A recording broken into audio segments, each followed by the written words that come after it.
بسم الله الرحمن الرحیم.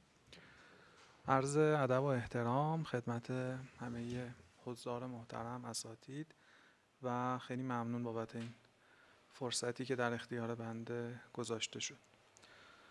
اون چیزی که من امروز قصد مطرح کردنش رو دارم بیشتر یک ایده هستش، نه یک پژوهش پخته و قوام یافته و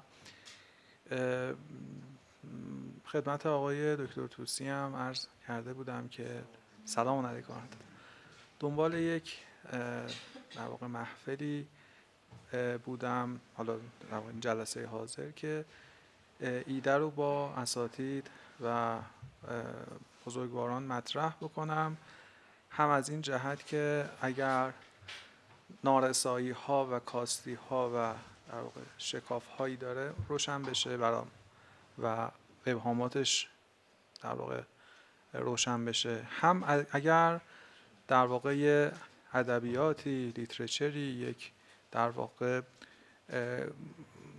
کتاب ها یا مقالاتی با این ایده وجود داره و بنده مطلع نیستم، در واقع اگر که معرفی بکنید و دنبال بکنم اونها رو به صورت مدون‌تر، این هم در واقع خیلی برای من سودمند خواهد بود. لذا اینو خیلی در واقع همین ابتدا صراحتاً عرض کنم که من توی این مسئله خیلی نگشتم که مثلا لیترچر رو مثلا مرور کنم و بازخوانی کنم و اینها. اون ایده‌ای که در واقع مدتی فکرم رو مشغول کرده بود رو مد نظرم هست که اینجا مطرح کنم و ببینیم چیزی ازش در میاد یا نه. خب، عنوان رو گذاشتم من کوانتومی، ایده استفاده از سازه موج ذره در فهم نفس. خب شاید خوب باشه اول همین نفس رو یه ذره اتفاق نظر داشته باشیم. من وقتی نفس مطرح میکنم بیشتر همون حقیقتی است که مرجع ضمیر من یا انا رو دوره مشخص میکنه.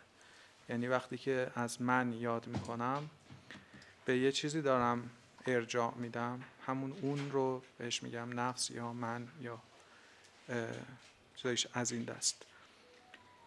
و خب این که خیشتن، بله دقیقا.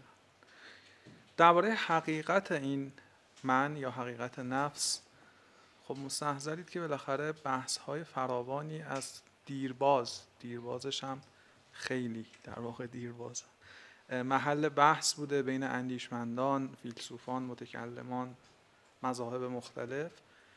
و من چون یه ذره اون موضعی که میخوام مطرح بکنم و طرح اون ایده پژوهشیم بر اساس اون دیدگاه جلو میره، یه ذره با دیدگاهی که شاید معروف و مشهور هست متفاوت باشه، یک اولین اسلایدم رو اینجا یه ذره در واقع به این پرداختم که ما در کهن در جهان اسلام این دیدگاهی که میخوام بنده مطرح بکنم رو داشتیم، نه تنها داشتیم بلکه یه موقعی نظر مشهور مسلمین بوده، نظر مشهور متکلمین بوده و حتی گفته شده که در دوره‌های نظر مشهور متکلمان امامیه هم بوده.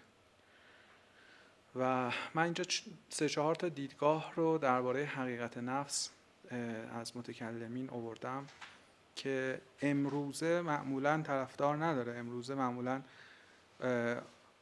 علما، فیلسوفان به اصطلاح جریان فلسفه اسلامی و اینها از تجرد نفس و در واقع دوگانه انگاری روح و بدن دفاع میکنن جداً، ولی خب در کهن در مثلا قرون تا قرن مثلا 5 و 6 هجری خیلی این فضا غلبه نداشته. 4 دیدگاهی که اینجا نوشتم، دیدگاه اولش اینه که نفس عبارت است از همین بدن، همین هیکل محسوس، که این دیدگاه به مشهور مسلمانان نسبت داده شده. در علمای شیعه مرحوم سید مرتضی علم الهدی متوفای 436، ایشون در آثارشون صراحتاً تصریح میکنن، دفاع میکنن و علیه استادشون مرحوم شیخ مفید که شیخ مفید قائل به تجرد نفس بوده. ایشون علیه استادشون استدلال هایی میکنن و اینطور گفته شده که تحت تاثیر مرحوم سید مرتضی بعداً شیخ طوسی و دیگرانی از علما هم همین دیدگاه رو تلقی و قبول میکنن. در کتاب‌های کلامی اون سده 56 این مسئله در واقع شناخته شده بوده و لذا مثلا فرض بگیرید من حالا یک موقعی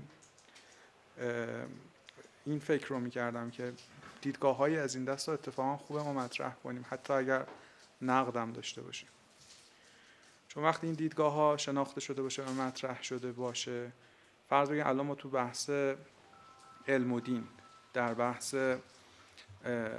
نوروساینس و عصب شناسی و این مسئله که آیا در واقع شما باید دنبال یک حقیقت سوپرنچرال فرامادی بگردید پیدا کنید وگرنه دین ابطال میشه. حتی بعضا این شبهه علیه تئیسم تلقی میشه.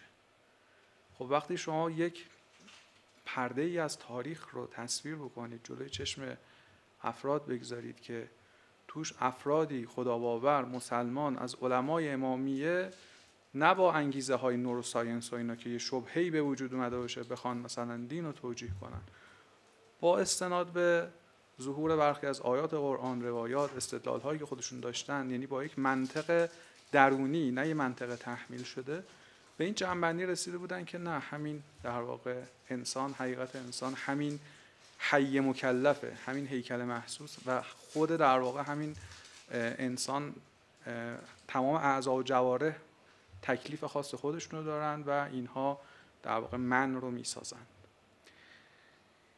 من خودم از این دیدگاه حمایت نمی کنم، ولی عرض کردم فکر می کنم خوبه که این دیدگاه ها مطرح بشه که دعوای دوگانه انگاری و یگانه انگاری در فلسفه ذهن تبدیل نشه به خط مقدم دعواهای کفر و ایمان، بلکه تبدیل بشه به دعوای درون مذهبی بین شیخ مفید و سید مرتضی. این به نظرم اون کمربندهای حمایتی و اون کمربندهای در واقع ایمنی که ما برای تحقیق و تفکر و اندیشه دینی احتیاج داریم رو خیلی مستحکم‌تر میکنه. یه دیدگاه دیگه عبارت است از اینکه نفس کل این هیکل محسوس نیست، بلکه بعضی از اجزای اصلی و رئیسی و محوری بدن هست. در واقع اون اجزای اصلی بدن که حالا بعضاً گفته میشه که نظریات مختلف بوده که اینها در مغز هست یا در قلب هست یا در کبد هست یا در کجاست، اون میتونه بحث بعدی باشه، ولی به هر حال نفس رو به عنوان یک قسمت‌هایی از بدن که از ابتدای عمر تا انتهای عمر دیگه اینها تغییر و تبدل و مرگ و حیاتی در اون بافت‌ها و سلول‌ها رخ نمیده، اون بخش‌ها حقیقت نفس رو تشکیل میده که مرحوم علامه هلی باز از علمای شیعه، از علمای قرن هشتم رو میتونیم از قائلین به این دیدگاه ذکر کنیم و این دیدگاه‌ها به نوعی دیدگاه‌های یگانه انگار محسوب میشن. یعنی این چیزایی که کتاب‌های دینی ما باهاش شروع میشد که انسان دو بعد دارد، یک بعد مادی، یک بعد مجرد، این علما خلاصه تو همین گزاره مناقشه داشتن و میگفتن که به هر حال اینا مستند به اصلا این محمول‌های مادی و مجرد، اینا محمول‌های وارداتی هستند. خود اینا رو ما مستقیم در کتاب و سنت به این سادگی پیدا نمی‌کنیم، مگه اینکه حالا معادل‌هایی براش پیدا بکنیم. خیلی وقتا معادل سازی‌ها دقیق نیست. مثلا معادل مادی معنوی نمیشه دنیوی اخروی. دنیا و آخرت این دوگانه ها دقیق رو هم فیت نمیشن. خیلی ظرافت‌های معنایی فراوانی وسط هست، بحثش رو الان فعلا وارد نمیشن. دیدگاه‌های دوگانه انگار هم داشتیم، مثل اینکه نفس یک روحی است که در بدن دمیده شده، ولی اون روحی که ازش صحبت می‌کنیم هم یک موجود ابسترکت بدون حیز، بدون فضا، بدون در واقع مکان، بدون اندازه و غیر حاضر در زمان و اینها نیست. نه، واقعا به عنوان یک در واقع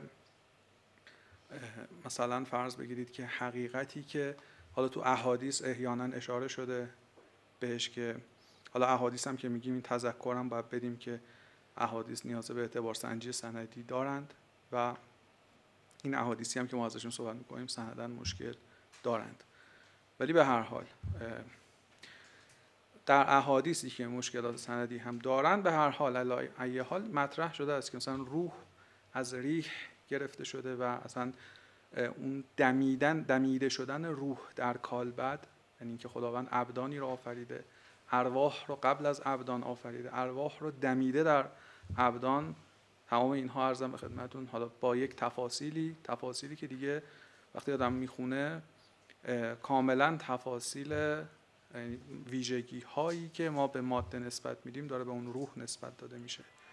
مثلا تمثیل میشه به اینکه همانند کوچه‌ای که در واقع باد درش میوزه و تمام کوچه رو مثلا باد پر میکنه، مثلا یعنی دقیقاً تمثیل های این شکلی در بعضی از احادیث مشاهده میشه. دیدگاه چهارم هم که نفس دوگانه انگاره ولی نفس رو مجرد میدونه که دیدگاه شیخ مفید هست. شیخ مفید به بعضی از قدیمی ترها مثل بعضی از اون خاندان نوبختی و به هشام بن الحکم و دیگرانی هم نسبت میده، یعنی شاید قدیم تر از شیخ مفید هم ما در شیعه این مجرد بودن نفس رو داشته باشیم. به هر حال این بحث الان اینطوریه، ما الان در دوره‌ای زندگی میکنیم، در زمانه‌ای زندگی میکنیم که اگر کسی تجرد نفس رو به عنوان مثلا یه بحث دینی، به عنوان مثلا یک عالم دینی بیاد رد کنه، همه تعجب میکنن.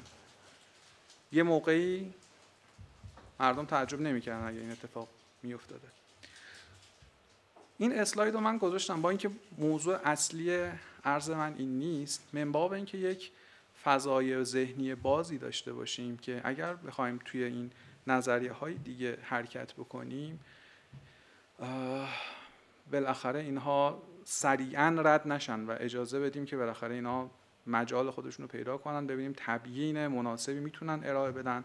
شاید چه بسا از پس برخی از اشکالات خیلی خیلی خیلی جدید بعضی از نظرات خیلی خیلی خیلی قدیمی تر بهتر بر بیان. این اتفاقی که قبلا هم در تاریخ افتاده و برنامه پژوهشی و ریسرچ پروگرام اینها خیلی وقتا اگر زنده باشه میتونه ناگهان در یه زمانه دیگه‌ای ثمرات خودش رو روشن بکنه.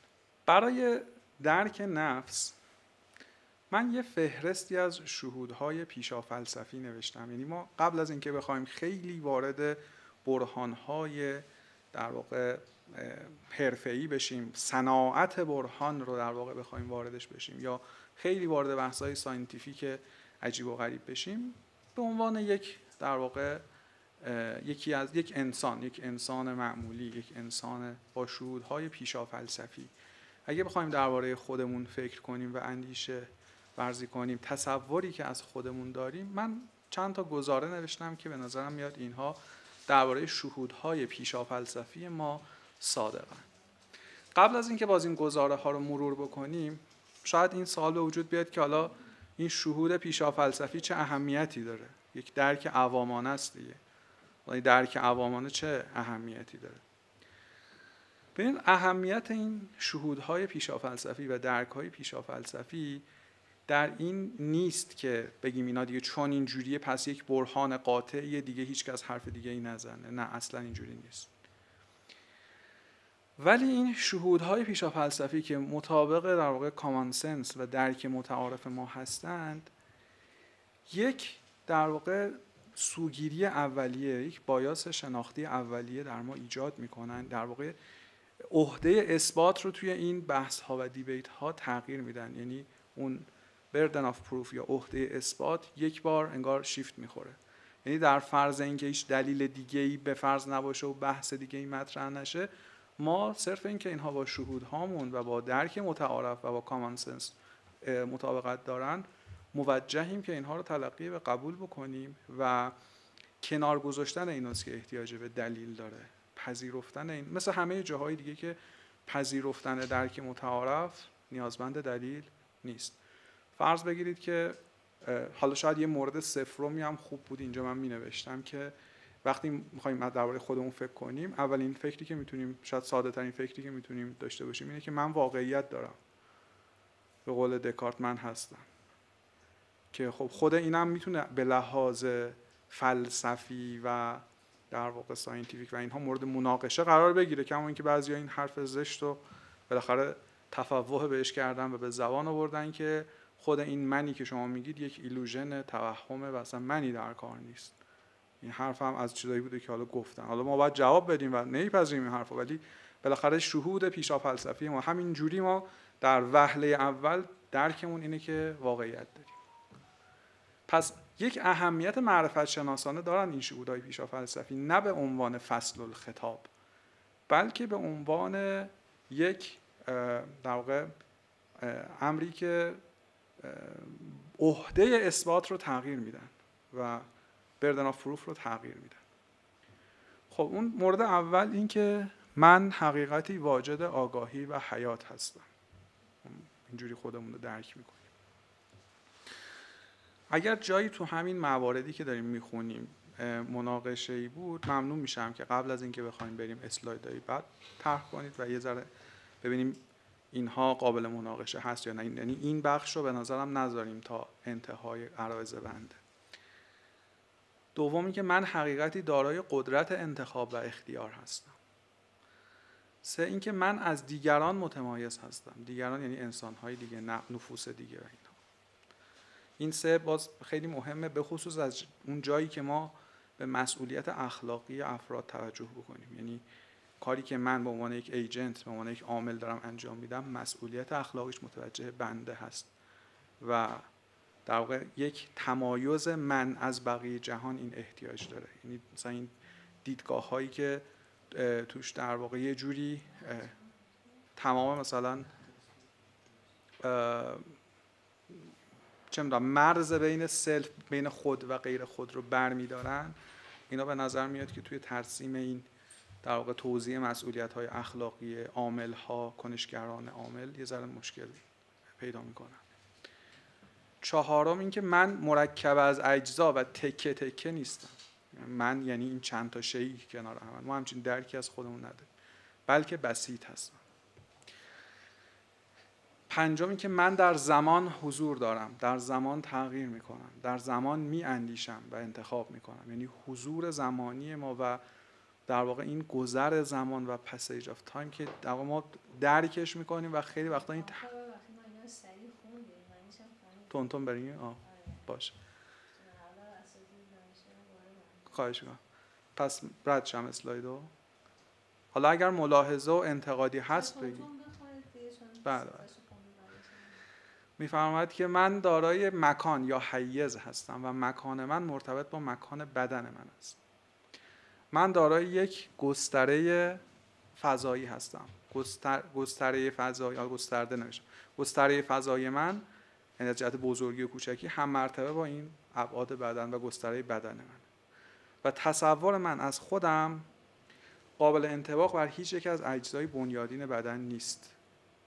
حالا اگه اجازه بدین اینو توضیح بدم. یعنی مثلا فرض کنیم من وقتی به اجزا توجه میکنم، مثلا چون یه سلول عصبی رو در نظر میگیرم، یا باز حتی جزئی تر مثلا توی یه سلول چه میدونم این دستگاه گلژی یا میتوکندری یا لیزوزوم سلول رو در نظر میگیرم، هیچ وقت احساس نمیکنم که الان مثلا این لیزوزوم یا اون میتوکندری یا مثلا اینا منم. یا باز بنیادی تر فکر کنید بدتر میشه دیگه، مثلا این مولکول دی ان ای یا فسفات اگه داره اون فسفر من اون نیستم. یعنی هیچ وقت از خودم همچین درکی ندارم.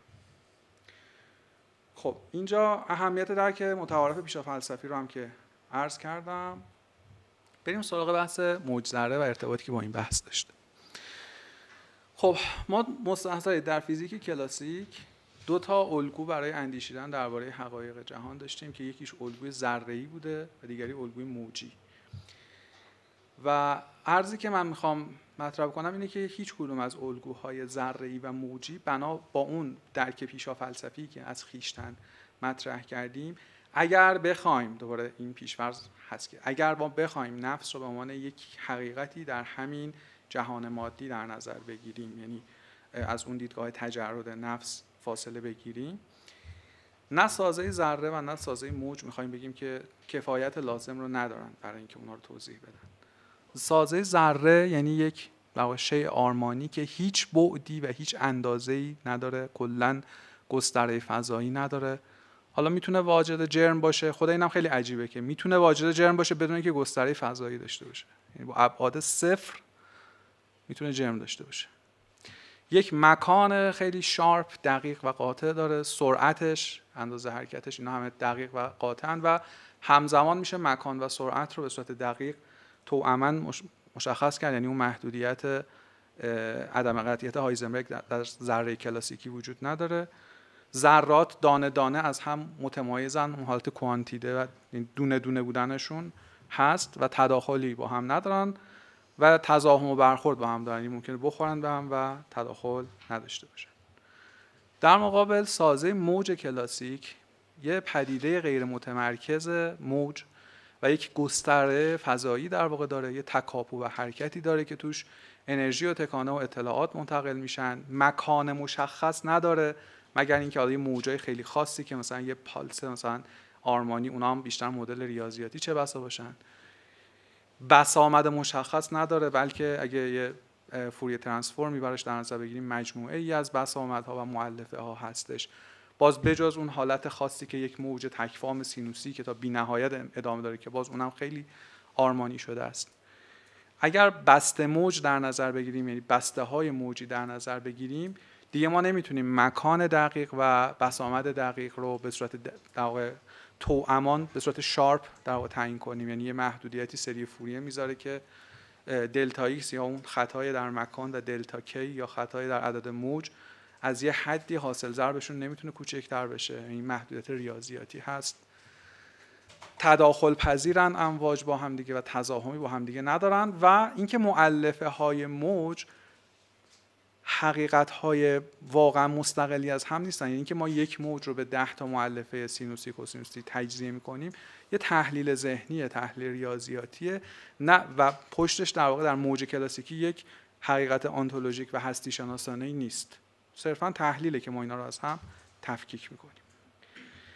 ولی تو سازه موج ذره که مردم در اوایل قرن 20 کم کم متوجه شدن که اون مدل ها کفایت لازم برای سری از پدیده های کوانتومی رو نداره و لازمه که عبور کنن. حالا تا یه مدتی به صورت اصل مکملیت و تو مکتب کوپنهاگ به این صورت مطرح میشد که یه حالت کانتکستوالی که گاهی اوقات این موجی رفتار میکنه، گاهی اوقات ذره‌ای رفتار میکنه و اینا رو با هم بروز نمیده، که البته حالا این به نظر میاد بیان دقیقی نیست و امروزه شاید نشه بهش وفادار بود. اون چیزی که بشه بهتر ازش دفاع کرد سازه موج ذره هستش. حالا باز اساتید هستن اگر من اشتباه میکنم تصحیح بکنم. خب ما ذرات بنیادینی داریم. ذره بنیادی یعنی چی؟ ذره بنیادی یعنی ذره‌ای که دیگه تجزیه نمیشه، یعنی رسیدیم به اون قسمت دیگه تجزیه ناپذیر، یعنی بساطت داره. اون ذرات بنیادین چه ذرات مادی یا مثلا بگیم فرمیون ها باشن، چه ذرات بوزونی باشن، اینا همشون موج ذره‌ن. یعنی ذرات رو دیگه الان به عنوان بسته های موج در نظر میگیریم. اگر ذره شد بسته موج، همون محدودیتی که راجع به موج گفتیم اینجا هم هست که مکان دقیق و در واقع تکانه دقیقش رو نمیشه مشخص کرد. بسته موج مرز دقیق و شارپ نداره. به صورت کیفی ما میتونیم بگیم این بسته موج حدوداً کجاست، ابعادش رو به صورت غیر شارپ میشه تعیین کرد. تداخل پذیر هستن ولی تداخلشون مثل اون تداخل موج کلاسیک نیست که اینها هیچ حقیقت انتولوژیک و هستی شناسانه‌ای پشتشون نبود. واقعا یه هویتی هست، یعنی دانه دانه هایی که در واقع انرژی کوانتیته دارن و میشه اینها رو از جهت هستی شناختی اشیاء متمایزی در نظر گرفت و بحث تقسیم ناپذیری رو هم که نوشتم. بر این اساس میشه گفتش که اون ویژگی هایی که ما توی اون درک پیشا فلسفی از خودمون نوشتیم نه با ذره کلاسیک و نه با موج کلاسیک مطابقت نداره. چون اولا ما خودمون رو ذره تصور نمی کنیم و ما خودمون رو دارای گستره فضایی و یک ابعادی و یک جایی و اینها در نظر میگیریم و با موج کلاسیک هم در واقع تطابق نداره، چون ما هویت فرد برای خودمون قائلیم. یعنی فکر میکنیم که دانه دانه هایی از افراد هستیم که مسئولیت های اخلاقی داره توزیع میشه بین ما و این حتما باید تفکیک انتولوژیک بین اشخاص انسان ها وجود داشته باشه و الگوی موج ذره به نظر میاد شبیه ترین الگویی باشه که ما برای این درک از خویشتن داریم. من وقت رو بپرسم که چقدر فرصت هست؟ 9 دقیقه. خب خوب. و عرضم به خدمتون این دو تا کارکرد میتونه داشته باشه این بحث. کارکرد اولش اینه که اون غرابتی که ما برای موج ذره احساس میکردیم در فیزیک قرن 20 که وای موج ذره دیگه چیه، این غرابتش از بین میره. یعنی این که خیلی چیز عجیب و غریبیه، میتونیم اینطور بگیم که خیلی هم چیز عجیب و غریبی نیست. اصلا ما اون شبیه همون چیزی که ما از خودمون قبل از در واقع اون درکای پیشا فلسفیمون داشتیم. این از یه جهت. از جهت دومی که میتونه به درک نفس کمک کنه و حقیقت نفس، اگر که ما در واقع نفس رو به عنوان یک هویت شبحواری که جسممون رو در واقع در بر گرفته، یعنی روحی که در واقع در کالبدمون حضور داره و در این حال مرزهای شارپی نداره، گستره فضایی داره و من برای اینکه اتصال روح به بدن خودم رو مشخص کنم لازم نیست یک پوینت یا نقطه از بدنم مثلا وسط مغز یا جایی رو مشخص کنم یا مثلا بگم که کجای قلبم هست که در واقع این ارتباط وجود داره. نه، بلکه میتونم در واقع گستره‌ای از دستگاه عصبی و دستگاه بدنم، بافت‌های بدنم رو مرتبط با اون حقیقت در نظر بگیرم. بله. بین نفس و بدن؟ هیچ کدوم اصلا گفتم هر دو هم کمک میکنن. میشه بهش فکر کرد. من الان اصراری رو هیچ کدوم ندارم، اونو باز گذاشتم. شما بگین کدوم درسته، ولی اونو من هنوز راجعش حرفی ندارم. و به نظرم خود باز دوباره ما اگه به دلایل درون دینی هم نگاه کنیم، حالا من این تصویر رو اول بگم که خب این دعوایی که بالاخره این روح ما در واقع با مغز مرتبطه یا با قلب و دل مرتبط هست، که به نظر میاد در آیات قرآن کریم ما هم ارتباطش با لب رو مشاهده میکنیم و هم ارتباطش با قلب. القلوب التي فی الصدور، یعنی حتی جای قلب هم مشخصه که جمجمه نیست، همین صدر هستش. و وقتی شما اون گستره فضایی برای نفس رو در نظر میگیرین، تعجبی نداره که هم اون سیستم عصبی درون قلب، اون اینترینسیک کاردیاک گانگلیا، اون سیستم عصبی که درون قلب هست و لیتل برین بهش میگن، هم اون رو شما در واقع مرتبط با نفس بدونید، هم خود برین و مغز رو در واقع مرتبط بدونید. هر کدوم از اینها، قلب و مغز، میتونن نقش شناختی خودشون داشته باشن.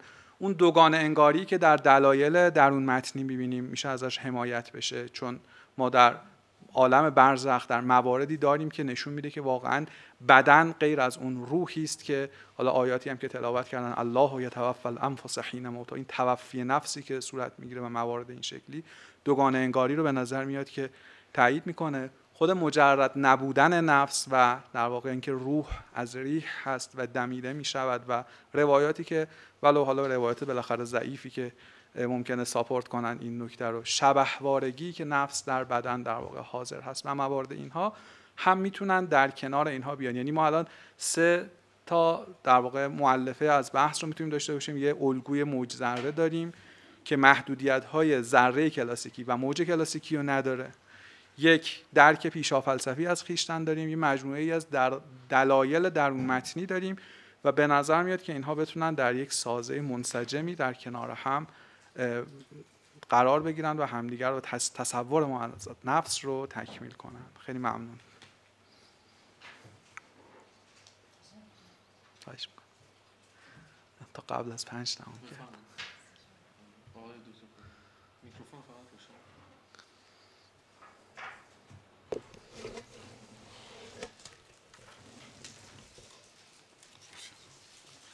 به نام خدا، با سلام خدمت حضار. سلام و تشکر از شما. خیلی عالی بود. من از قبل از جلسه وقت عنوان رو دیدم اصلا به وجد اومدم. چرا؟ حالا دلایلش این هست که خب بحث جدیدی مطرح میشه.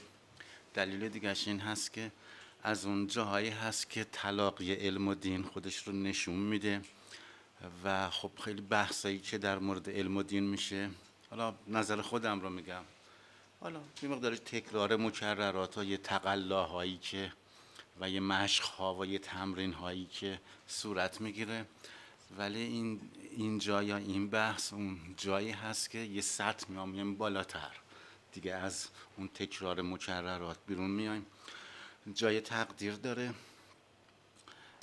و اینکه وقتی من عنوان رو دیدم اینجوری در نظر گرفتم که خب ما مثلا معرفت به نفس رو در نظر بگیریم، خودمون میخوایم خودمون رو، هر موقع که خودمون بخوایم خودمون رو بشناسیم، همون موقعی که میخوایم خودمون رو بشناسیم دیگه اون خود قبلی نیستیم، قبل از اون موقعی که میخواستیم خودمون رو بشناسیم دوباره این خود فرق کرده و به همین ترتیب این قصه میره جلو. یعنی دقیقاً یک وضعیت کوانتومی، کوانتوم هم همین هست، یعنی اون نسبیت حاکم هست و همیشه همراه با خطا هست. خیلی میگم به وجد اومدم دیدم که دقیقاً این عین اونه، این عین اون هست. منتها انتظار برای خودم تراشیده بودم دیگه، انتظار داشتم که حالا یه مقدار بحث بره جلوتر و اون این هست که بگیم یعنی تو معرفت به نفس با توجه به فیزیک و کوانتوم، یعنی حالا از اونجا کمک بگیریم و اون شاخصه هایی که فیزیک کوانتومی داره با اون شاخصه ها بریم سراغ معرفت به نفس و بتونیم کمک بگیریم از فیزیک برای این قضیه. میگم این عنوان این انتظار رو هم در من ایجاد کرد، ولی خب فکر کنم اون اول بعد پدری ثابت بشه، برادری ثابت بشه تا بعد. ممنون، متشکرم. خواهش میکنم. سلام علیکم.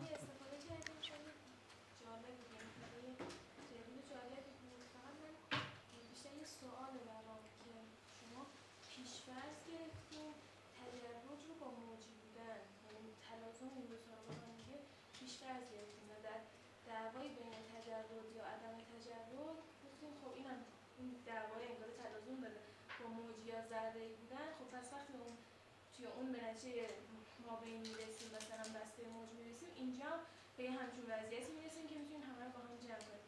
این تلازم‌ها رو خیلی متوجه نشدم از کجا بودیم، اینکه ما میخوایم رأی به عدم تجرد کامل بدیم وقتی که مثلا میگیم که کاملا موجی نیست و ما واسه بسته موجی. یعنی به نظر یه پیش‌فرضی داشت کل بحثتون که بهش توجه داده نشد. اینو فکر کنم خوب باشه در موردش توضیح بدیم. ضمن اینکه حالا احتمالاً این در بقیه مراحل کارتون باشه که مثلا آیاتی در مورد نفس هست که دونه دونه با این بررسی کنیم. مثلا همون لحظه به ذهنم رسید اینکه میگم من انفسکم ازواجا، این صورت بندیش چه شکلی میشه اگر بخوایم همین تعبیری بکنیم. یه ذره دور از ذهنه، یعنی چون اون تلازم من برقرار کردیم قبلش یه مقدار به نظر دور از ذهن میاد. نه اینکه حالا شما مثلا اینا اون بسته های اطلاعاتی هستن که مثلا میتونه مشترک باشه یا هر چیزی، یعنی یه سری عبارات رو باید تطبیق داد توی این صورت بندی که فکر می‌کنم یه ذره سخت بکنه کارو. حالا واسه اگه توضیح داشتم. خواهش میکنم. باش. پس من یه خودکاری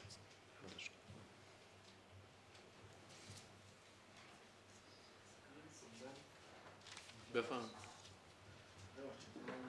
سلام علیکم.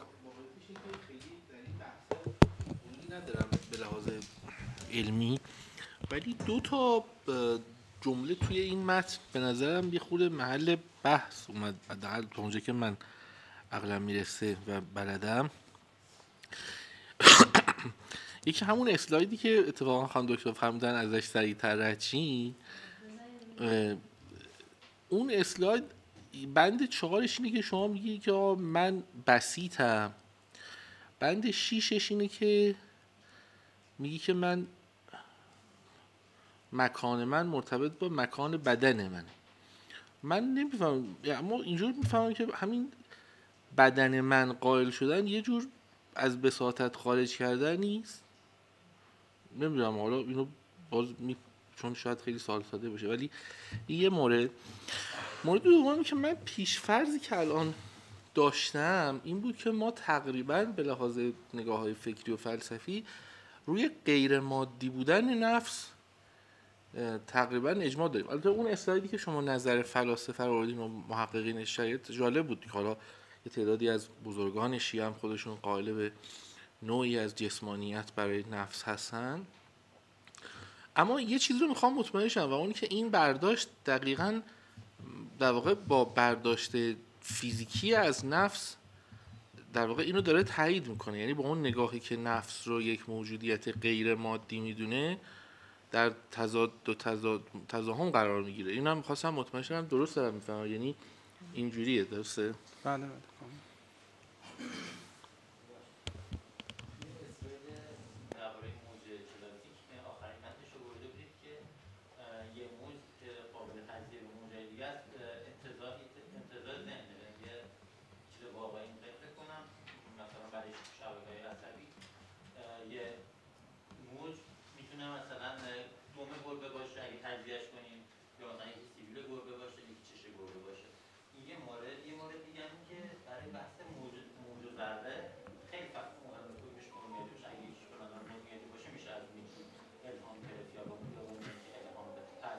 من اون گربه رو ببخشید نفهمیدم. راجع به گربه سر و دم و سیبیل اونو متوجه نشد. تو شبکه عصبی دیپ نتورک‌ها مثلا تشخیص بده سگ یا گربه است. یه قسمتش تشخیص میده مثلا دم گربه، اون بعد فوری انجام میدن اینا. خب ایمیج پروسسینگ با آنالیز فرکانس‌های پیکسل‌ها در بله دیپ لرنینگ متوجه شبکه عصبی اینجوری تشخیص، یعنی میتونن تمایز بدن اجزای مختلف رو از همدیگه بر اساس فرکانس‌ها. برای موضوع ذره آخرین مهم اینه که آخرین تصویر علمی ما چی باشه. من فکر کنم آخرین تصویر علمی ما موضوع ذره دیگه نباشه. هم دیوید آلبرت میگه که تو هم حالت سوپرپوزیشن که حالت برهم‌نهریه اصلا درباره وضعیت کوانتومی نمیتونیم حرف بزنیم. نه میتونیم بگیم موجه، نه میتونیم بگیم ذره است، نه ذره است نه موجه. یعنی اصلا هیچ حرفی نمیتونیم در حالت سوپرپوزیشن بهش بزنیم. ممنون. بفهم آقای گورن بعد شد. بفهم آقای گورن بفهم. شما زودتر بفهم. جناب آقای کامکار خیلی ممنون، خیلی استفاده کردیم. عرض کنم خدمتتون من یه توضیح خیلی کوچیک بدم.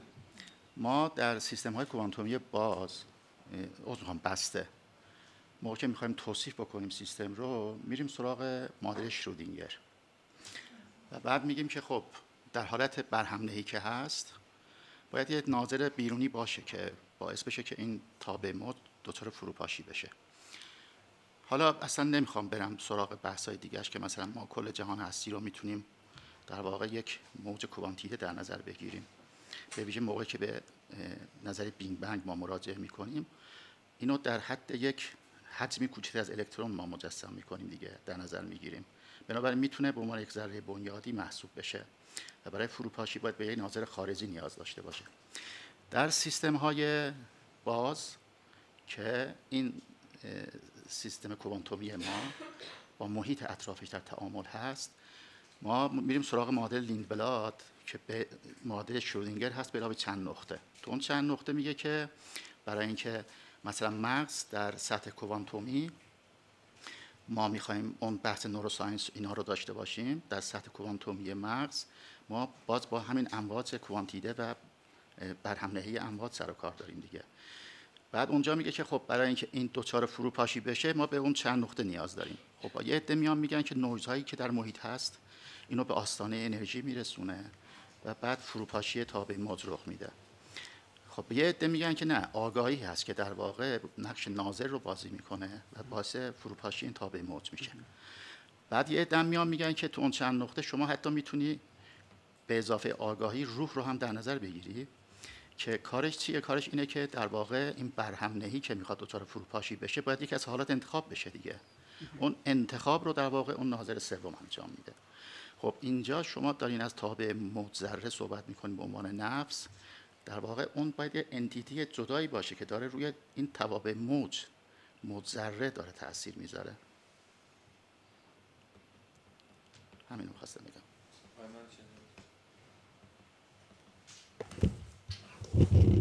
بسم الله الرحمن الرحیم. خیلی ممنون، خیلی موضوع جالبی بود و اول بگم که خیلی موضوع داغی هم هست. یعنی امروزه توی دنیا دارن کار میکنن تحت عنوان آگاهی کوانتومی یا ذهن کوانتومی. نظریات مختلفی هست، حالا شاید مشهورترینش نظریه پنروز همروف باشه و نظریات دیگر هم هست. پنروز کی؟ همروف، ظاهرا یه عصب شناس همروف. نظریات استاب، حالا اینو بعدا میتونم خدمتتون بفرستم. خواستن که خیلی موضوع داغیه و خب جالب اینجاست که گروه داخلی هم یک نظریه جدیدی ارائه داد 2-3 سال پیش، هم دکتر گلشنی و برخی از شاگرداشون، که با استفاده از تعبیر بهمی از مکانیک کوانتومی و حالا ایده ها و الهاماتی که از ابن سینا گرفته بودن یک نظریه رو توسعه دادن که خب مخصوصا این گروه آخر که ایرانی هستن خیلی موتیویشن ها و انگیزه هاشون هم به شما قرابت داره. به نظرم حتما میتونه بله آقای دکتر جمالی و برادرشون و دکتر گلشنی. این نکته اول. نکته دوم این که اون بحث موج ذره، خواستم بگم که من شما فرمودین که خیلی چیز عجیبی نیست با این اوصاف، چون با اون شهودهای پیشا فلسفی ما از خودمون هم سازگاره. عجیب بودن اون داستان موج ذره، حالا هر چی اسمشو بذاریم، همون چیزی که مکانیک کوانتوم بهش قائله، به این نیست که مثلا ذره نیست، مثلا نقطه‌ای نیست و بدون مکان هم نیست، مثلا یه چیز بینابینه. به اینه که توی حالات، یکی از جنبه‌هاش لااقل اینه که همون اصل مکملی است. بنابر این که ما چگونه این رو اندازه میگیریم، ذره میشه و موج میشه. حالا خیلی چیز پیچیده و محیرالعقولی داره دیگه این آزمایش دوشکاف یانگ و اون سنسورهایی که میذاریم نمیذاریم اینا. یعنی اونجاست که خیلی داستان عجیب میشه. مثلا میگم این رفع عجیب بودن از اون موضوع نمیکنه به نظرم. 2 تا نکته دیگه هم داشتم، بیشتر چیز بود، یعنی از لحاظ سیر استدلالی داستان بود. اینکه شما یک دوگانه ای رو ترسیم کردین، موج و ذره، و گفتین خب یه چیز جدیدی هم مکانیک کوانتومی داره، میگه حالا مثلا تابع موج اسمشو بذاریم، هر چی اسمشو بذاریم. خب بعد گفتین که حالا نفس ما هم نه ذره است نه موجه، پس میفته تو این دسته سوم. اصلا این اصلا این یه جوری حصر نیست، حصر عقلی که نیست، حصر تجربی هم نیست. به این معنی که خیلی چیزا داریم که نه ذره است نه موجه. همه چیزهایی که برآمده هستن، ایمرجنت هستند، اینها نه موجن نه ذره. مثلا همین لیوان، الان این لیوان نه ذره است نه موجه. مثلا من حالا چیزای دقیق‌تر فیزیکیش، مثلا فشار، دما، انتروپی، اینا هیچ کدوم نه ذره نه موجن، چیزی که مرسومه. مثلا صرف این که مثلا نفس ما نه موجه نه ذره است، پس میفته توی اون حوزه اون چیزی که مکانیک کوانتوم میگه. این سیر استدلالی به نظرم سیر استدلالی درستی نیست. یه نکته هم راجع به اسلاید آخر داشتم، در واقع یه جوری انگار شاید متوجه نشدم که عنوان اسلاید این بود که دلایل درون دینی برای چی؟ برای اینکه ما مثلا این بریم سراغ مکانیک کوانتومی برای نفس. اگه منظور اینه، من اصلا متوجه نمیشم که اینا هر کدومش چطوری میتونه یه دلیلی باشه برای اینکه ما نفس رو به اون سبک توضیح بدیم.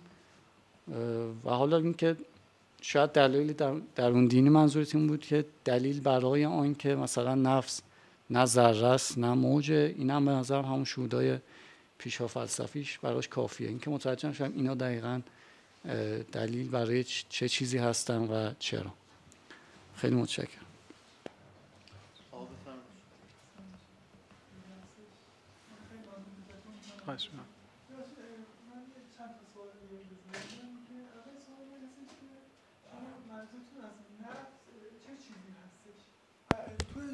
حرفی که شما زدین بیشتر به حالت تجرد نفس اعتقاد داشتیم، ولی منظورتون از تجرد نفس چی بودش؟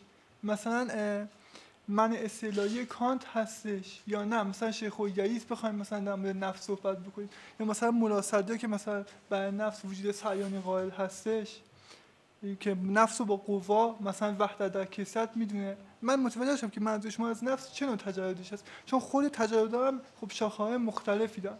مثلا مصدق داره میگه که النفس حدوث و جسمانیه، یعنی نفس در ابتدا اصلا جسمانی، اصلا تجرد نداره که، و بعدش تازه روحانی میشه، بقا پیدا میکنه. اول سامسیش من متوجه شدم که نفسی که شما میگین توی حوزه تجرد از نظر کدوم یکم متفکران در نظر میگین، یا حداقل نظر شخصی خودتون. و حرف بعدی این هستش که این بحث موج و ذریع که اگه مکتب کوپنهاگ شما در نظر بگین، اینا به صورت مود یک و مود یک هستن، یعنی ابجکتیو رو مثلا با سوبجکتیو نیام میکنن، یا هم مثلا اگه بخوام کانتی بگیم سوژه با ابژه نیام میکنن. خب آخه یعنی نمیتونیم مثلا ما بگیم که خود به خود ما مثلا یه دونه موج داریم یا یه دونه ذریع داریم، بس به ناظر هستش که کدوم رو در نظر بگیریم. با اون فردی که موج یک هستش مشخص میشه که باید ذریع در نظرش بگیم یا بخوام که مثلا موج در نظرش بگیم. این بحث بعدی بودش که گفتم، یعنی که فکر نمی‌کنم بتونیم، چون نفس خودش مجرد هستش نمیتونیم براش، به نظر من البته حاجت نباشه مثلا بیایم ما براش مثلا بگیم یا ذریع است یا موجه، چون به هر حال اون مدت که تعیین میکنه کدوم باشه. و بحث سومی هم که دارم این هستش که نفس که شما دارید تجربه در نظر میگیریم، ما میخوایم بنا به حرف شما موج ذریع هر جفتشون از عوارض ماده حساب میشن. چیزی هم که از عوارض ماده شده عرضی که به جوهر مثلا اگه بخوایم مثلا فیلسوفا نیا کنیم میشه دیگه، حالا تو هر مکتبی اینا هر جفتشون ماده. ما نمیتونیم بیایم به نظر من البته بعد میگم که مثلا بیایم به موج یا ذریعی که مادی هستن و به نفسی که تجرد داره نسبت بدیم. و اینکه اگر هم بر فرض نسبت بدیم، مثلا ما بیایم بگیم که ذریع و نفس در نظر بگیریم، مثلا بگیم وحدت اطلاقی شو در نظر بگیریم، مثلا مرتبه احدیتش، و بعد بریم قواش که کثیتش هستش و مثلا بیایم موج در نظر بگیریم. در این صورت باید موج و اصل در نظر بگیریم، چون طبق قاعده وحدت در کثیت میشه شونات وحدت. ولی خب طبق چیزی که حالا من میدونم، هم مثلا نظریه مثلا نسبت عامه انیشتین، موج الان بیشتر توی فیزیک تا مثلا ذریع گرایی مطرح هستش. در اصل کفه من نکته گفتم اصلا کلا موج یا ذریع هر جفتشون از عوارض ماده هستن، پس نمیشه براشون تجرد در نظر گرفت و اینا به نظر من با قاعده وحدت در کثیت نمیسازه.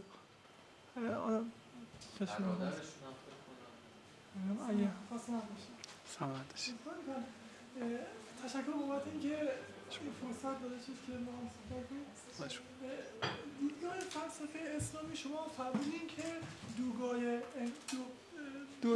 دوگاه انگاری نفس و با جسمه، ولی دیدگاه فلسفه اسلامی به هیچ وجه این نیست. یعنی حداقل توی فلسفه اسلامی جدید اصلا اینطوری فکر نمی‌کنن. مناسبه که اینجوری نیست. همه فیلسوف‌های حسن مناسبه میگن که نفس در ابتدا جسمانیه، مادیه. و اصطلاحی دارن که میگن حتی حیودا هستش که این تو عرفان هم هستش. و در سیر تکاملش اون حرکت جوهری که رخ میده آروم به تجرد میرسه که اینا معمولا بعد از مرگ اتفاق میفته. به صورت کامل اینطوری نیستش که ما بگیم حالا ما الان یه مثلا آخه ابن سینا اینطوری میگه ما یه جسم داریم، حالا یه روحی و بعدش خدا مثلا هر کسی فاعل کرده تو این جسم. اصلا این همچین چیزی توی فلسفه اسلامی امروز مطرح نیستش.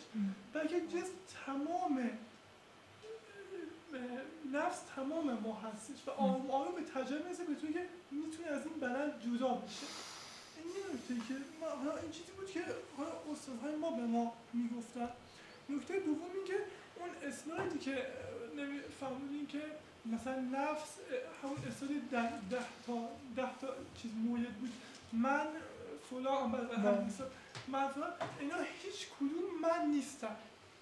یعنی ما اینا همه میشن شؤونات من، یعنی میشن همه چجوری بگم، ما اگه بخوایم نفس رو در نظر بگیم، نفس در اصل من نمیشه. یه مرحله قبل از این ما داریم که تو اون مرحله عرفا بهش میگن مرتبط غیب‌الوقوع به نفس. یا کانت مثلا بهشون معنی استدلالی میگه که اون معنی استدلالی هرگز این معنا نیست، یه مرحله قبل از اینه که متاسفانه هیچ کسی، یعنی حداقل توی علم نظری، یعنی انسان‌های عادی، حالا نه انسان‌های خاص، هیچ وقت نمیتونیم ما به این معنی اون منی که پشت پرده هستش به اون دسترسی پیدا کنیم. یعنی همواره اولین معرفت ما که میخوایم خودمون رو درک کنیم، اول حتی که مثلا خیلی هم میخوایم عمیق فکر کنیم، میگیم من، این من، اون من باز نمیشه. میشه تجلی ذاتمون بیان خودمون. یعنی یه مرحله تازه اتفاق میفته، اولین شأنمون میشه. حالا میتونیم بعد به چیزای دیگه هم فکر کنیم. اینا هیچ کدوم مثلا من داره مکان هستم، من داره در زمان حضور دارم، این معنا هیچ کدوم اون حقیقت انسان در اصل به اون چیزی به ما میگفتن نمیشه، بلکه حقیقت انسان یه چیزی انگار قبل از اینها هست که ما اطلاعی نداریم. تشکر کنم. جسارت هم میشه ببخشید. بنظرم من یه تشکر دارم از اینکه بحث شروع کردید و بخش قرآنی شما گفتن که توی این بحثایی هم که از علمای اسلامی موجود، بخش عمده بحثای نفس در بین فیلسوفان بوده که هیچ اشاره‌ای هم حتی نشد. تقریبا بحث داغ همه فیلسوفان، چه کلاسیک چه فیلسوفان معاصر، همین بحث نفسه که بهشون اشاره نشد. حالا این شاید این تصویر رو ایجاد کرده که مثلا علما همین چند تان و این دو دستان. ضمن اینکه حالا دوستان دیگه اشاره کردن که این دوگانه انگاری و اینها چطوره، به نظر میرسه حتی اونایی رو که اشاره کردید به اون قرون اولیه با این فیزیکالیسمی که الان هست یه معنی نداره. اونها اگر راجع به مثلا تجرد یا راجع به جسمانیت یا هر چیزی صحبت میکردن، با این چیزی که الان با این چیزی که الان بحث فیزیکالیسم هست یا مخالفین فیزیکالیسم، اینی که امروز مطرحه متناسب با ابزارها و تکنولوژی و پیشرفت‌هایی که شده، با اون چیزی که در گذشته مطرح می‌شده راجع به جسمانیت یا تجرد، اینا خیلی فهم. خود تجردی که اون موقع میگفتن با تجردی که الان داره بحث میشه، چی تجرد از چی؟ اون موقع تجرد از چی بود، الان تجرد از چیه؟ خب اینا معناهاییه که من پیشنهادی که خودم دارم این که روی مفاهیم بیشتر متمرکز شیم تا بخوایم روی شهودات، چون شهودات داستان خاص خودش رو داره و روش استدلالی نمیشه چندان روش سوار کرد. بهتره که ما روی حالا به روش مثلا فلسفه های تحلیلی روی مفاهیم وایسیم. پیشنهاد خودم مفاهیم فارسیه نه مفاهیم عربی. اتفاقا خویشتن بهترین مفهومیه که با موجی ذره‌ای سازگار. دقیقاً این رو در فارسی به خوبی انتخاب شده، درست انتخاب شده. یا مفاهیمی که حالا اگر هم مثلا میخواد یه فیلسوف بحث بکنه، بحثای فارابی توی اون کتابش خیلی جالبه که تمام این بحثای فلسفی عمیق رو از روی مفاهیم برمی‌داره و مفاهیم فارسی هم اتفاقا خیلی خوبه. توی منابع فارسی هم خیلی خوب راجع به این بحثا و خیلی کمک کننده تر، یعنی خیلی نزدیکتره از این بحثا که تا بخوایم بریم مثلا از توی متون عربی کلاسیک بخوایم یه چیزی الان بیاریم نزدیک بکنیم به این متون فارسی ما که حکمای مسلمان استفاده کردن، یا همین حتی محاوره های عمومی توش خیلی موفقه، به این خواسته شما خیلی نزدیکتره. بنابراین پیشنهادم این هستش که به همون شیوه های مرسوم دانشگاهی که روی مفاهیم متمرکز میشن این بحث بهتر پیش میره. البته اون بخش قرآنیش همچنان ما مشتری هستیم که انجام بشه. اون دیگه به زبان فارسی و عربی و انگلیسی و هر زبانی رفتید جلو دیگه مشکلی نداره. خیلی ممنون. به هر حال این بحث انقدر داغ هستش که همه رو به نظرم به وجد آورده، همه میخوام باش بحث کنم. متشکرم. آقای دکتر خود شما مگه؟ ببینید من یه صورتبندی بگم، به نظرم شاید کمی کمک بکنم برای کامکار که کمی موضعشون رو خودشون دقیق‌تر متوجه بشن. یه همچین کمکی میخوام به شما بکنم. شاید آقای کامکار دارن تلاش میکنن بگن که با پیشرفت فیزیک و اون یافته هایی که در فیزیک ذرات حالا به طور خاص در مکانیک کوانتومی و این دوگانه یا بسته موج ذره اتفاق افتاد، تلقی ما از امر مادی یه ظرفیتی پیدا کرده که در گذشته یه همچین ظرفیتی نبوده. مثلا وقتی که رجوع میکنیم به تعریف قدیمی تر، حالا قدیمیش هم ایشون همون در واقع شاید فیزیک کلاسیک گفتن و ما بگیم به قبلش تا طبیعیات، از ماده یا امر مادی یا امر جسمانی، اینها شاید حتی جسمانی بهتر از مادی باشه از جهاتی، چون بعضی ویژگی هایی که در واقع اشاره میکردن به جوهر جسمی بیشتر میخورد تا این دوگانه مادی مجرد. این یه ادبیات شاید عمیق‌تری داشته باشه و مستقلی داشته باشه. به هر حال این ظرفیت رو نداشته دیگه. حالا ما فهمیدیم که هم موج، هم مثلا ذره و موج ذره که اینا بالاخره مادی هن دیگه، اینا اینجوری هن، اونجوری که قدیم فکر میکردیم نیستند. بنابراین بعضی از این شهودهای پیشا فلسفی که درباره نفس داریم و گویی در گذشته یه جور نیروی درشون بوده که متفکران رو سوق بده به سمت این که مثلا به یه نوعی دوگانه انگاری قائل بشن، چیزایی مثل این دیگه الان نیرو رو نداره از این طرف که حالا نگاه میکنیم. یعنی وسعت پیدا کرده تلقی ما از مفهوم ماده، ظرفیتش بیشتر شد. تونه حرف جالبی باشه پی گرفتنش، یعنی اینکه ما امروز فهممون از ماده چه هست، در گذشته چگونه بوده در پرتو مکانیک کوانتومی امروز، و این چجور میتونه دلالت بذاره بر اون جهتگیری ها و نتیجه گیری های قدیم‌تر. ولی شاید همین نشون بده که شما شاید اون پروژه‌ای که در این سخنرانیتون دنبالش بودید رو حتی به دروازش هم نرسیدید. اونم این که شما بالاخره فلسفه ذهن پاس کردید. این اسلاید که پشت سرتون داره نمایش داده میشه، نه اون اسلاید، حالا من چرا اینا فرق کرده با هم دیگه، ولی الان فرق کرد. اون اسلایدی که 8 تا ویژگی رو ارائه میدید، ببینید در فلسفه ذهن امروز حتی در علم النفس قدیم، یعنی همون علم النفس بوعلینا همینطوره، اصلا اونایی که دفاع میکنن از یه جور تجرد درباره نفس، خب حواسشون هستش که کلی ویژگی‌های مادی دیگه هم وجود داره در نفس. حالا چه اینا امروز موج ذره‌ای فهمیده بشه چه جور دیگه‌ای، مسئله مثلا به طور خاص که خیلی بالاخره مسئله داغیه و شما به این نمونهش اشاره کردید، آگاهیه. اصلا شما میتونید آگاهی رو نسبت به موج ذره مثلا، یا حتی درباره قدرت انتخاب و اختیار و اینها هم مثلا اون حیث التفاتیه که یه جور خویشاوندی هم با اون آگاهی داره به نوعی. آیا این رو میشه نسبت داد به موج ذره؟ مثلا ما بگیم بسته موج ذره نسبت به بسته، مثلا بسته موج ذره مجاورش یه جور حیث التفاتی داره، یا مثلا یه جور آگاهی داره، اونچنان که حالا شما با شهود پیشا فلسفی میخواید فهمش بکنید. من فکر می‌کنم اگر مسئله اینه، یعنی شما در پی اون نوعی پاسخ دادن به این دعوای دوالیسم هستید در فلسفه ذهن من امروزیش، شروع مسئله تازه از اینجاست، نه اون مثلا زمانمندی، مکانمندی، اینها که بعد توضیح میدادید که موج ذره چجوری اینها رو ادغام کنه و با این شهودهای ما سازگاره و مثلا اون دوگانه.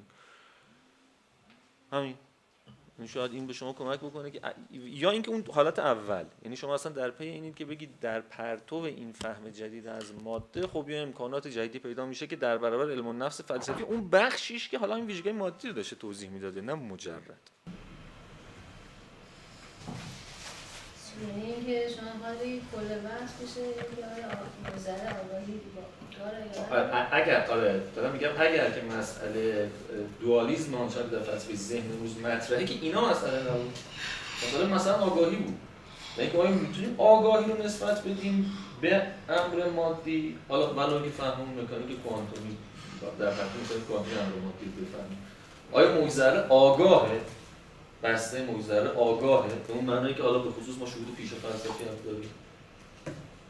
این با بحث تعریف‌های نفس هم کاملا سازگاره، چون نفس با آگاهی میده.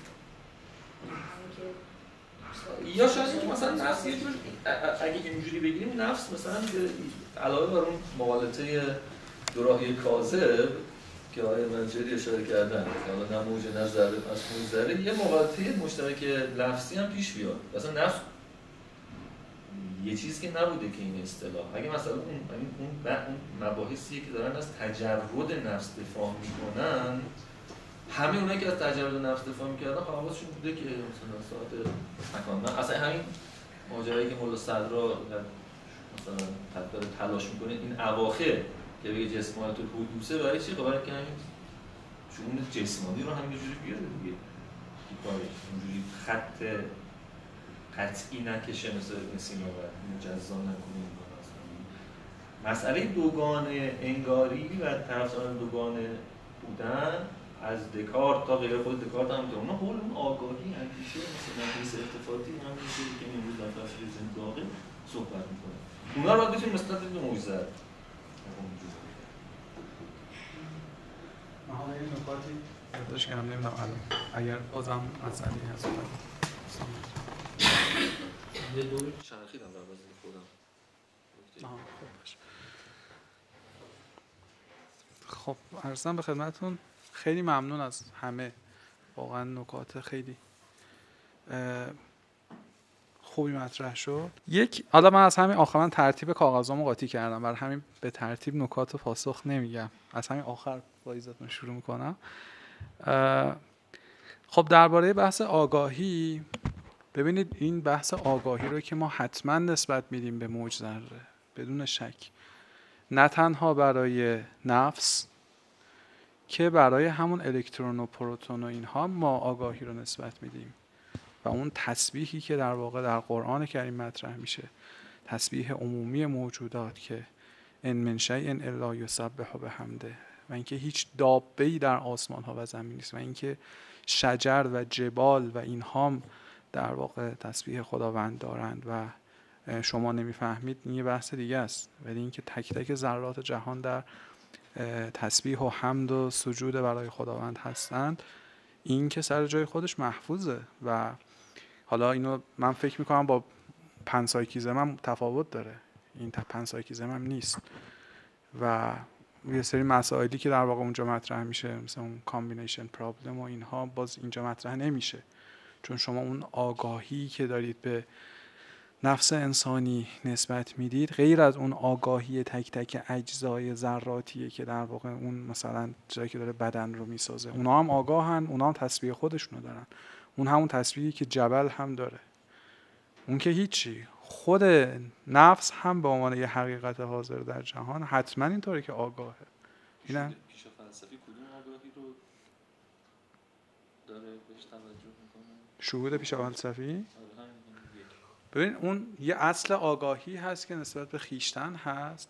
حالا اون آگاهی که ما به توسط قوا، به توسط مثلا سمع و بصر و فؤاد و قوای شناختی و اینها داریم کسب میکنیم که مجاری علم و ادراک ما هستند، و جعل لکم السمع والابصار والافئده، این مجاری ادراکی میتونن کمک کنن در این حال اون مدرک نهایی، یعنی خود درک نهایی خود اون در واقع نفس داره، مستقل از کالبد، مستقل از بدن یه درکی داره. حالا وقتی بدن و قوای شناختی مثل سمع و بصر بهش اضافه میشن و با اون شبکه عصبی مغز و قلب ارتباط برقرار میکنه و با بدن سالم، با بدنی که قوای ادراکی سالمن مرتبط میشه، طبیعتاً میتونه یه توسعه شناختی هم داشته باشه، ولی خودش هم واجد آگاهی هست. همونطور که موجزه رو واجد آگاهی، همونطوری خب شاید توی افق برتری باشه، اما سطوح آگاهی اینا الزاما یکی نیست با هم. نه یعنی من فعلا اول اصل ادعا مشخص شه. اصل ادعا اینه که حتما آگاهی نسبت میدیم بهش بدون هیچ آگاهی اون. خب پنساکیستان هم تو که میگی نسبت میدن. بله یه طرحی درباره نفس با الهام از پنسایکیزم عرض کردم مثلا با مشکلاتی روبرو هست، از جمله با اون کامبینیشن پرابلم و مسئله ترکیب که اگر هر ذره مفردی در واقع یک درک خیلی مجمل و بسیطی داره، چجوری این درک آگاهی پیچیده پدیداری که ما داریم قابل توضیح هست و قابل شکل گیری هست. من عرضم اینه که اون مدرک این آگاهی پدیداری همون نفسی است که به صورت در واقع یک شبحواره‌ای در بدن حضور داره و متصل با اجزای مختلف شبکه عصبی هست، فقط هم با یه بخشیش متصل نیست که آقای صلواتی اگه اشتباه نکنم فرمودن که حالا یه بخشی از مغز شاید یه بخشی از شبکه عصبی شاید جنبه‌ای از ادراک رو داشت دم گربه رو ادراک کنه، یه بخش دیگه از شبکه، کل شبکه عصبی در واقع در تماس و کنش با اون نفس میتونه باشه، با اون نفس بسیط. و لذا حالا این بحث آگاهی حالا میشه در واقع بحث رو ادامه داد، ولی اگه عرضم به خدمتتون درباره این که فرمودین که به در واقع مفاهیم بپردازیم، من اینو خیلی موافقم. فارابی و اینها رو فرمودید که خوبه بپردازیم. خب من نخوندم حقیقتش، به خصوص فارابی رو نخوندم و بحثایی که در واقع مطرح کردن یا بحثای فیلسوفان رو هم فرمودید که مطرح نکردین. خب بله، من مطالبی که آقایون فلاسفه سهروردی در واقع ملا صدرا، ابن سینا اینها دارن طرح نکردم، چون در واقع از این حیث که گفتمان غالب هست اونا، یعنی اونا حرفایی که شنیده شده، اون در واقع تکرار آن چیزی است که قبلا شنیده شده. من عرض کردم انگیزه و موتیویشن، اون انگیزه من از اون اسلاید اول این بود که پنجره‌ای باز کنم بگم حرفای دیگری هم در جهان اسلام بوده و اون در واقع قصدم این بود که اون ذیل رو نشون بدم، وگرنه حتما اینطوره که در یک مطالعه منسجم کامل باید به این بزرگان هم توجه بشود. تو اون بحثی که درباره جسمانیت و حدوث و حرکت جوهری و بحث ملا صدرا و منع استعلایی کانت و این موارد فرمودین، من وارد اون بحث نشدم و نمیشم فعلا، یعنی فعلا دارم در واقع جا خالی میدم از اون بحث، به این صورت که عرض کردم ممکنه شما یه برهانی بگید من دارم، برهانم توی این مثلا توی این 8 جلد چاپ کردم، بحث کردم، با این برهان نشون میدم که شما باید از این شهودای پیشا فلسفیتون رفعیت کنید. اصلا یه منی هست قبل همه اینا، تو هم هیچ وقت نمیتونی مثلا تا بهش فکر کنی عین صابونی که از دستت لیز میخوره، اونم نمیتونی بهش فکر کنی، چون هر چی که بهش فکر کنی آخرش میشه اون آگاهی پدیداری، یعنی اون باز دوباره با یه فنومن روبرو هستی، باز دوباره نومن اون دستت نمیاد و اون خلاصه دست هیچ کس بهش نمیرسه، فقط ما آثارش رو داریم میبینیم، یه حدسیاتی. خب حالا این میشه یه سازه فلسفی، یه برهان، صناعت برهانش رو دارین میارید وسط، استدلالاتون رو باید با تفصیل بریم جلو، این میشه همون عبور کردن از درک پیشا فلسفی. عرض کردم اگر دلایل برهانی اینها بیاره، از همه اینا میشه رفعیت کرد. من فعلا عرضم اینه که در یک مرحله اولیه، که اون مرحله اولیه هم دیگه، یعنی مثلا شما یه آدم معمولی، نه مثلا کانت رو یا مثلا یه آدمی که اصلا آدم معمولی حساب نمیشه و یا مثلا ملا صدرا اینا، یه آدم معمولی رو اگه بیاید درباره خودش بخواد فکر کنه و صحبت کنه، یه همچین درکی داره و اینم پایان بحث نیست. این اصلا اینجوری که ما الان فیصله داریم بحث نفسو، نه، همه اون نکاتی که شما گفتین باید ساعت‌ها راجبش بیاد، با ظرافتی که خیلی در واقع اصلا شاید جایگاهش هم همچین جلسه ای نباشه. من دارم میگم فعلا اگه ما از اون بحث هایی که توی آکادمی های فلسفه مردم دارن روش وقت میذارن بیایم بیرون و به عنوان یک در واقع آدم عادی فکر کنیم، به شهودهامون فکر کنیم، به نظر میاد که ما شهودهامون رو نه ذره متوجه میشیم نه موج متوجه میشیم، بلکه با مدل سومی اینها رو درک میکنیم. راجع به اون مطلبی که آقای دکتر منوچهری فرمودن که الزاماً کنار گذاشتن موج و ذره به این نمی انجامد که ما موج ذره رو بپذیریم، این حرف که کاملا درسته و استدلال منم به این صورت نبوده که چون موج نیست و چون ذره نیست، هر چیزی که هر انتیتی در جهان که موج نباشه و ذره نباشه این حتما موج ذره است. نه، اولا که مثالایی که زدین که مثلا فشار و انتروپی و اینا رو مثال زدین، خب ما الان داریم به نوعی درباره حقایق جوهری صحبت میکنیم، یعنی انگار یه مقدار دایره بحث محدودتره. شاید این نیازه به تصریح داشته باشه، قبول دارم، یعنی شاید باید ما این تذکر رو بدیم که درباره هر انتیتی صحبت نمی‌کنیم، ما می‌خوایم ببینیم اون حقیقت، یعنی شاید بشه به این فهرست یه مورد دیگه هم اضافه کرد که من خودم رو یک در واقع جوهری درک می‌کنم، یه حقیقتی، من خودم رو عرض مثلا شیء دیگه‌ای درک نمی‌کنم. حالا ممکنه مناقشه بشه سر این پذیرفته نشه. به هر حال توی اون هویات جوهری که ما در فیزیک قائل هستیم، گاهی اوقات یک محیط پیوسته‌ای قائلیم که توش یک اختلالی در واقع چیز داره انتشار پیدا میکنه در کلاسیک، و حالا خود حتی فضا زمان هم شما در نظر بگیرید، این مثلا موج گرانشی داره توش حرکت میکنه و اینا. گاهی اوقات اینطور که محیط پیوسته‌ای نداریم و یک هویاتی داریم که در واقع دانه دانن، و عرض من هم صرفا سلبی نبود که بگم این نه و این نه پس موج ذره. من فهرست کردم موج ذره چه ویژگی هایی داره. مثلا گستره فضایی داره، ما هم برای خودمون گستره فضایی در نظر میگیریم. اونجا دانه دانه بودن رو داریم، اینجا دانه دانه بودن. ایجابا میتونیم نشون بدیم که شباهت هایی نه صرفاً به لسان سلبی بلکه به لسان ایجابی هم وجود داره.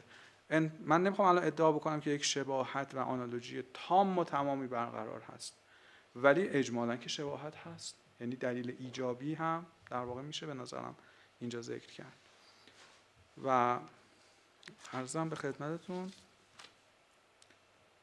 من فکر کنم این نکاتم پیدا نمیکنم.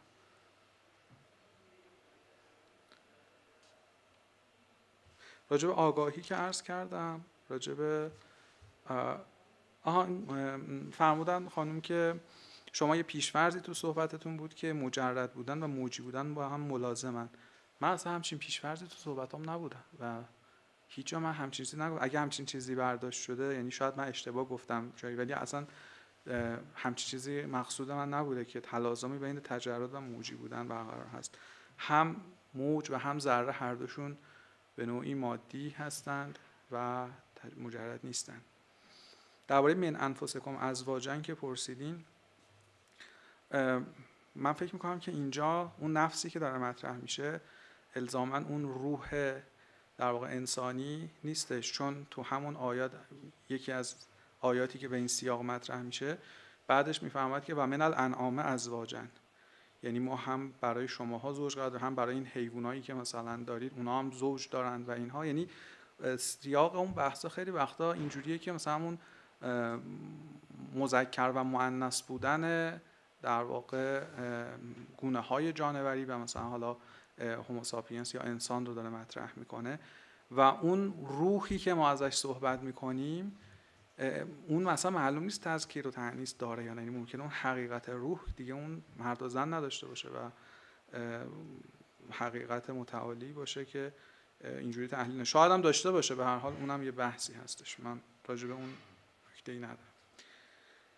و یه نکته‌ای فرمودند آقای دکتر که آیا ما وقتی به مکان بدن اشاره بکنیم این در واقع از بساطت خارج میکنه یا نه؟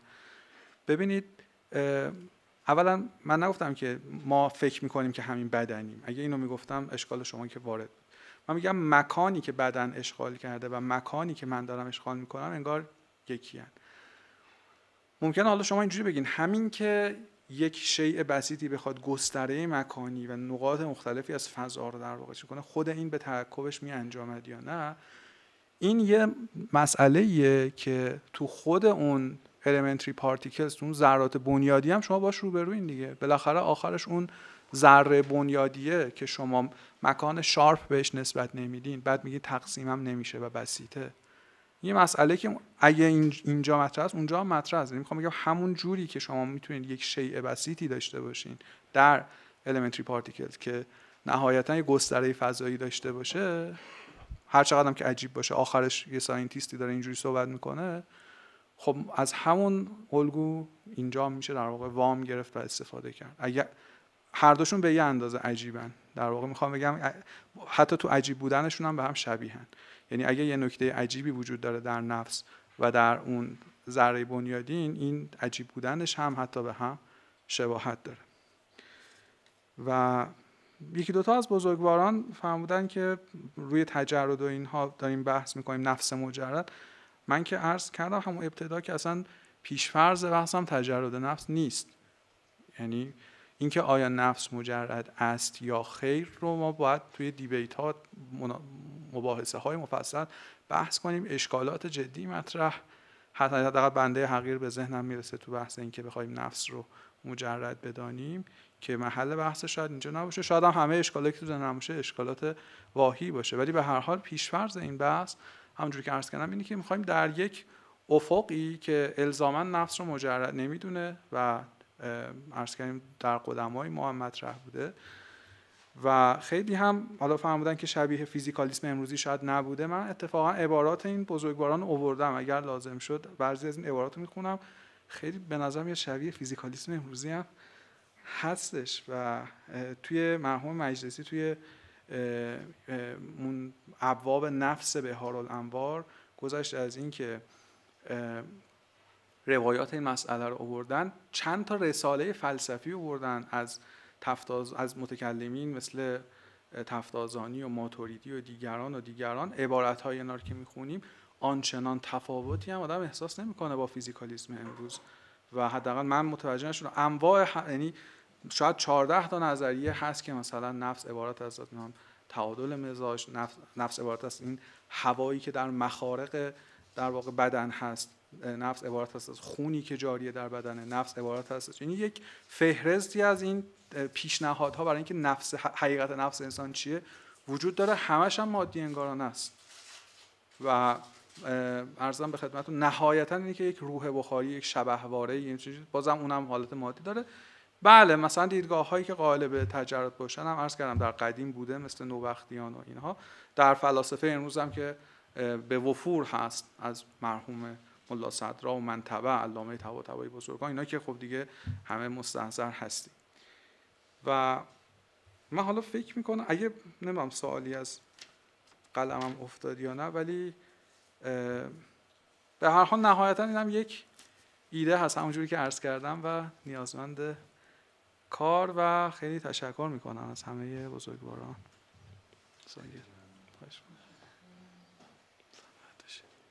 سلامت.